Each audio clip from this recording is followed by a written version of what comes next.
Cipher case में बानी PTI और शाह महमूद कुरैशी पर जुर्म साबित। मुल्जमान को 10-10 साल कैद व मुशक्कत की सजा सुना दी गई।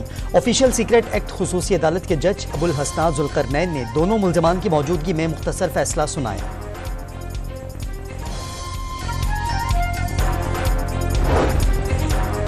हमें तो 3-3 मरतबा हटाया गया। सब दुख सहने के बावजूद कोई कौमी राज फाश न किया, लेकिन इक़्तिदार जाता देखकर इमरान खान ने पाकिस्तान पर हमला किया। नवाज शरीफ का साइफर केस पर रद्द-ए-अमल। हमने इमरान खान को सजा पर कोई मिठाई नहीं बांटी। नवाज शरीफ पर जुल्म करने वाले कुछ किरदार घरों को चले गए, कुछ सलाखों के पीछे अंजाम को पहुंचे। मरियम नवाज का बहावल नगर में खिताब। कोई माने या न माने, बानी पीटीआई इलेक्शन से आउट हो गए। बिलावल भुट्टो ने अपनी जमात को मुल्क के मसाइल का वाहिद हल करार दे दिया।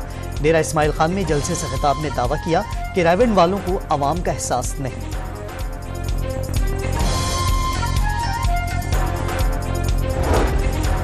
तहरीक इंसाफ का साइफर केस का फैसला हाईकोर्ट में चैलेंज करने का ऐलान। हाईकोर्ट और सुप्रीम कोर्ट पर एतमाद है, उम्मीद है इंसाफ मिलेगा। बैरिस्टर गौहर का साइफर केस में बानी पीटीआई और शाह महमूद कुरैशी को सजा मिलने पर रद्द-ए-अमल।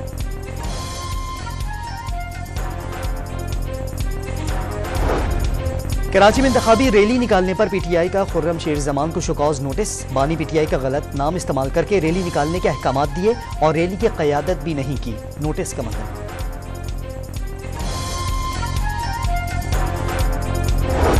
और सिद्दीकी जिनाह रोड पर पीटीआई की रैली के करीब धमाके से 2 अफराद जमा और 7 जख्मी हो गए।